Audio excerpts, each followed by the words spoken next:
काही दिवसांपूर्वीच अजितदादा पवार यांचा विमान अपघातात मृत्यू झाला आणि त्याच्यावर प्रश्नचिन्ह उपस्थित केली जात आहेत अजूनही, की अपघात की घातपात, बरोबर की नाही.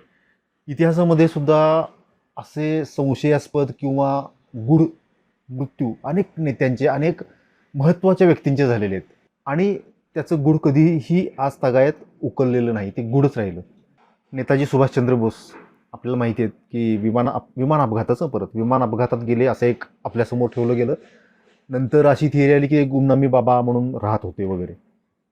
लालबहादूर शास्त्रींचा मृत्यू, डॉक्टर होमी जहांगीर भाभा, भारतीय अणुशक्तीचे प्रणेते आपण ज्यांना म्हणतो, त्यांनी सरकारला असं सांगितलं की तुम्ही फक्त सांगा 18 महिन्यात आपण अणुबॉम्ब तयार करू शकतो, असं स्टेटमेंट दिल्याच्या नंतर काहीतरी 13-14 दिवसात त्यांचा अपघात झाला, विमान अपघातच. परत अंतराळ संशोधनात ज्यांनी खूप योगदान दिलं, डॉक्टर विक्रम साराभाई, त्यांचा मृत्यू संशयास्पद आहे.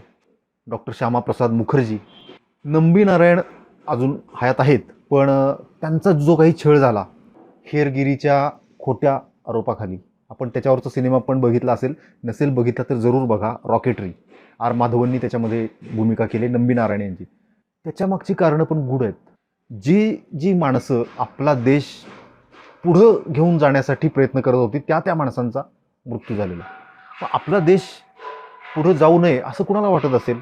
आपल्या देशातल्या लोकांना तरी वाटणार नाही ना, मग कुणाला वाटत होतं? आणि त्याच्यावर आपण का काहीच करू शकलो नाही किंवा त्याचा तपास पूर्णत्वाकडे का नेऊ शकलो नाही, हे प्रश्न आपल्याला अस्वस्थ करणार आहेत. अजून एक गोष्ट सांगतो, कदाचित तुम्हाला माहिती नसेल. 2009, अगदी अलीकडच्या काळातली गोष्ट आहे, 2009 ते 2013 ह्या 4 वर्षात, फक्त 4 वर्षात 11 अणुशास्त्रज्ञांचा मृत्यू झाला आहे. 11. तोही असा रहस्यमयी पद्धतीनं, म्हणजे त्यातले 1-2 विशाखापट्टणमच्या रेल्वे ट्रॅकवर आढळले अणुशास्त्रज्ञ.